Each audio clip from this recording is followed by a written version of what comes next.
When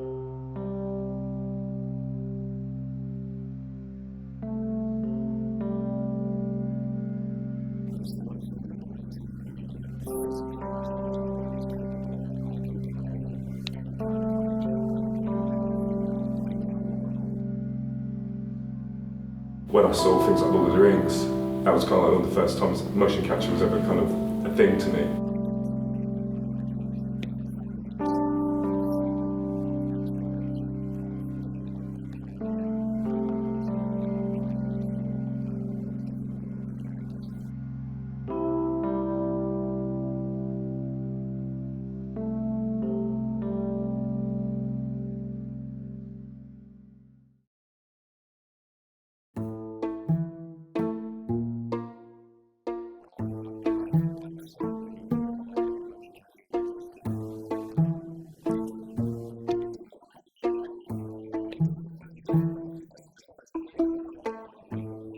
Motion capture was always sort of one of the aspects which interested me most, because visual effects per se wasn't what I graduated in. My background was in making films, like cinematography, directing, editing, which I did at Kent. I used to work for Sony Computer Entertainment years ago, and I did about 6 projects with them, and they were all more or less motion capture based. Centroid was the company that Sony used back then for some of the later games that I worked on.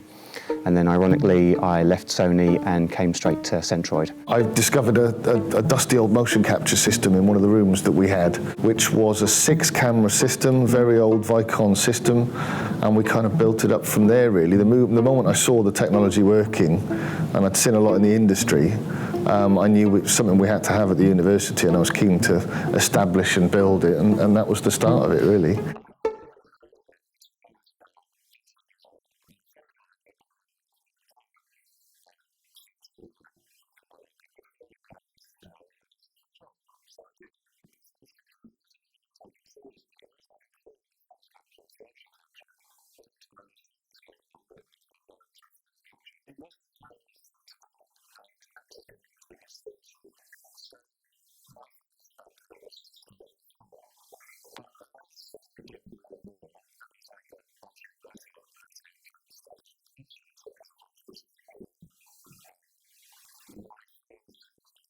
Games had used it years before, they kind of did it, but yeah, kind of seeing the Gollum stuff and seeing how that worked and how that progressed into something where they were just doing reshoots and retaking stuff that Andy was doing, and then, you know, on set and then put it into a stage.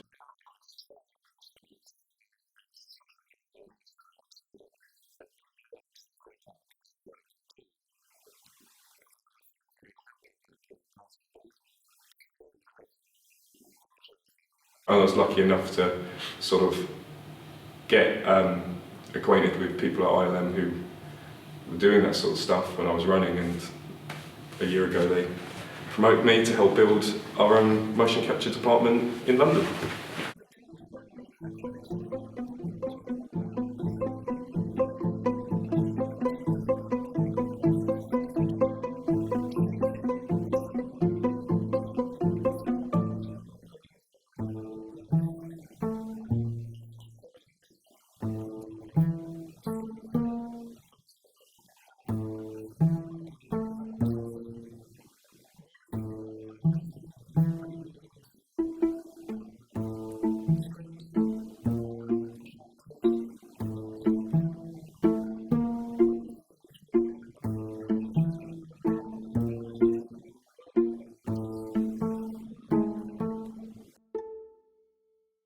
First time in a mocap? Yeah. Okay, cool. So excited. You're popping your mocap cherry. It can go as far back as saying, well, what are we shooting? How are we going to shoot it? Are props going to be involved? Are we on set? Are we on a stage? Like, who are the other actors? How many actors are there going to be? Who is the actor? It's very much a similar sort of way, before we get into the technical aspect of to ensuring that the shoot goes well, like how it works as a production, not just as like a motion capture shoot, but how does it actually work as a film production? Who's going to be doing what? Who's going to be filming this? Who's going to do witness cameras? Who's going to make sure the space is correct?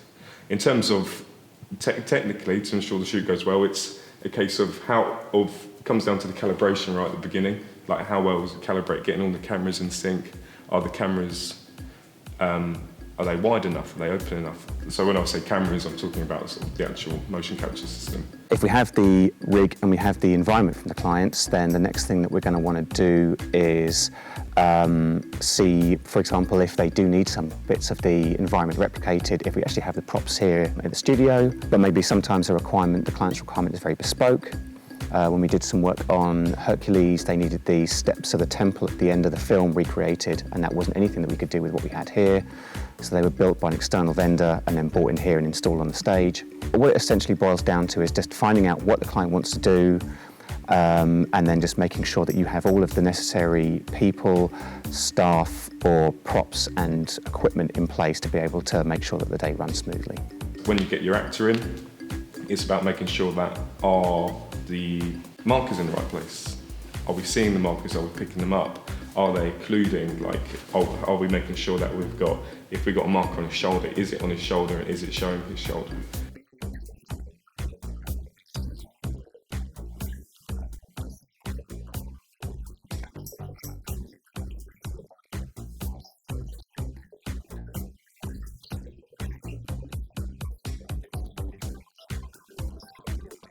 If it's a full performance shoot, so you're capturing body and facial performance simultaneously using a head-mounted camera, then you might, that's probably going to be less physical, and you might have somebody who was geared more towards a character that they were playing or had a more pure acting background. So when you have actors like, say like that, who are motion capture actors, generally speaking, this is probably me just presuming, but from my experience, they can happily work in a space which is just a gridded floor, cameras, and you go, okay, you're doing this, you're doing that, and they go, okay, that's great.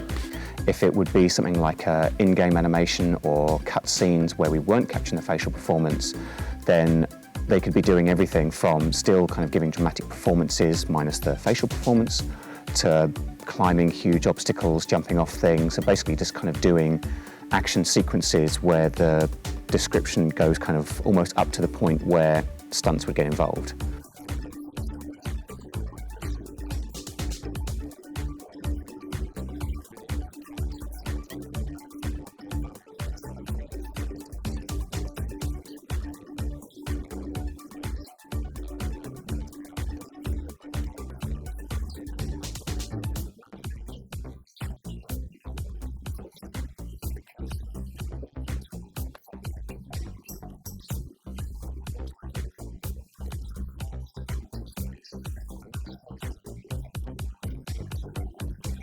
So when it comes to working on set, and you're working with actors who've never done motion capture before, you can find there's quite a few ways that you can prepare them. Either you have a really great director who can say with anything like green screen or anything, they can be like, okay, this is your scene, you're this person, because it might be at the stage where they might not have a rig, they might not actually have any visualization for the character yet.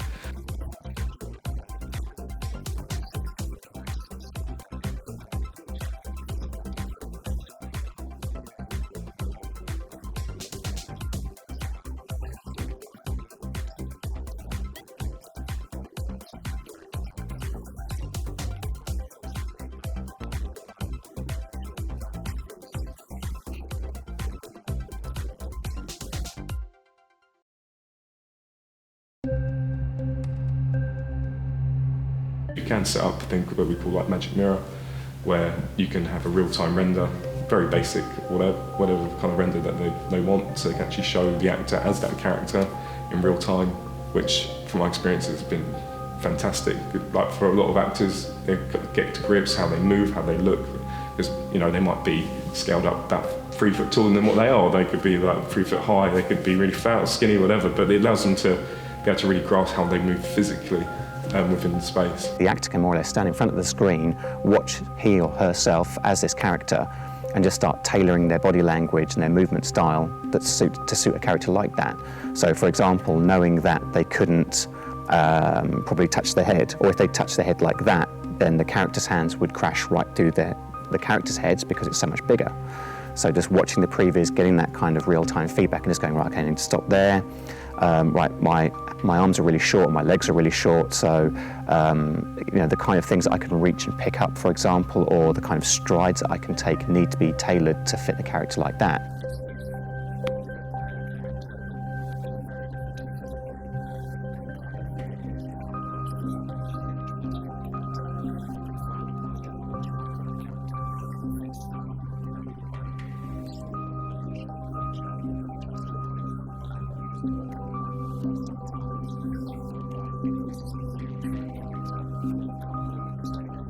The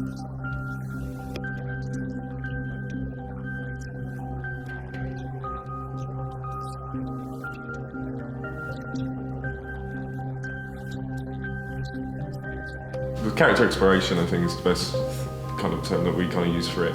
It's really great when you actually see an actor sort of, you see them performing without it, and then when they actually get to see what they're looking like, or a version of what they're looking like, because obviously these things can always change.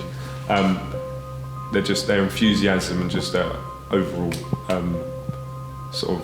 attitude just completely changes.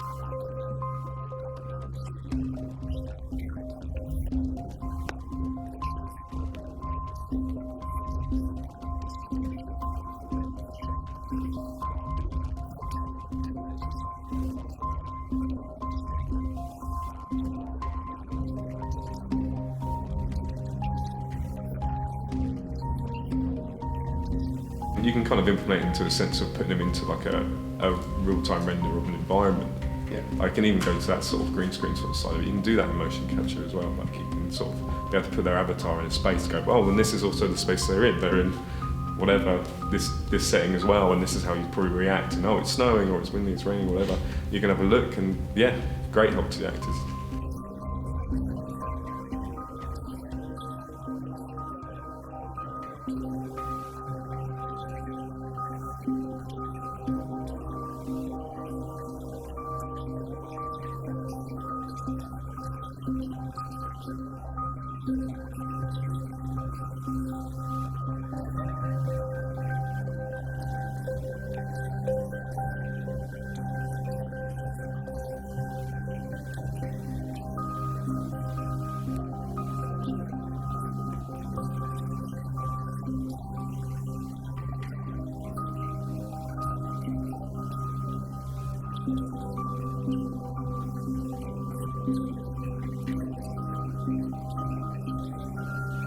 Getting actors prepared like you would on set, like in terms of miking them up, and also a little bit of ADing. So sometimes I can maybe, depending on where we are, it all depends as well, obviously, because if we're shooting on set, then it's going to be a really different thing than it is if we're shooting at our own stage.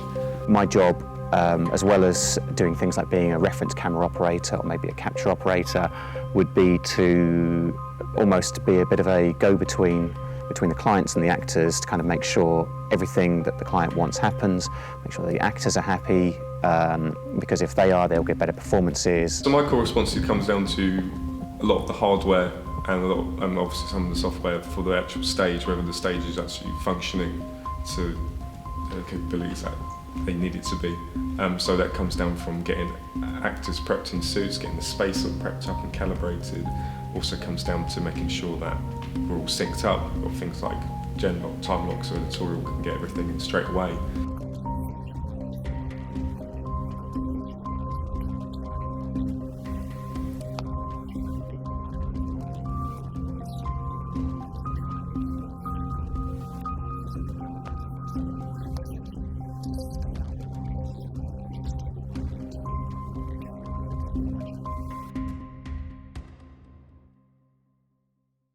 I think motion capture has played a big part in, film production and games as well.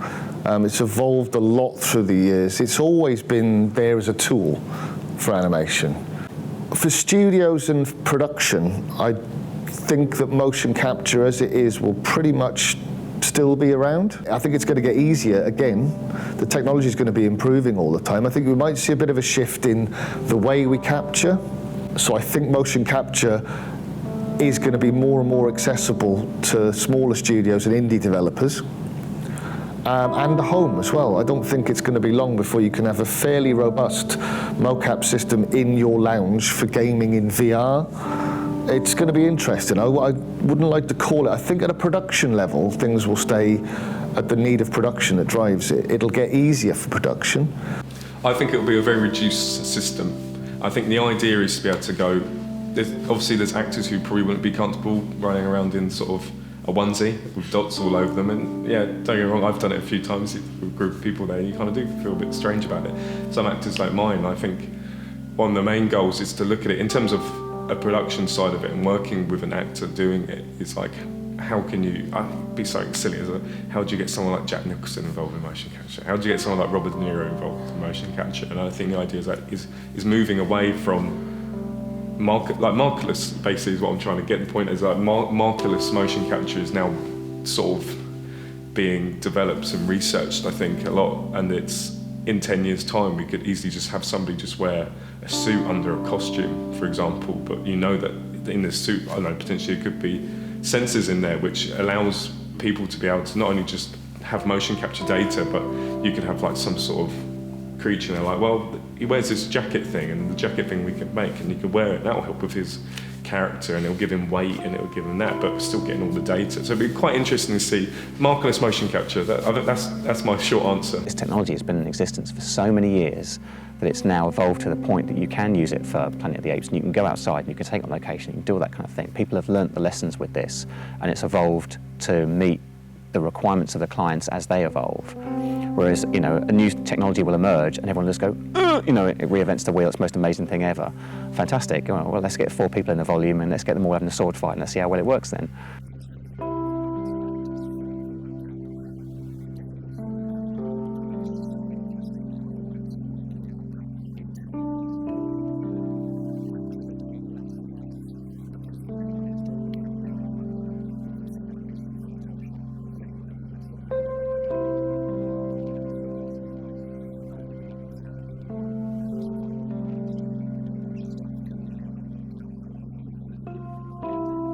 It's an interesting time in that I think using technology like this as a backbone, there's other solutions now that are becoming more commercially available and more affordable.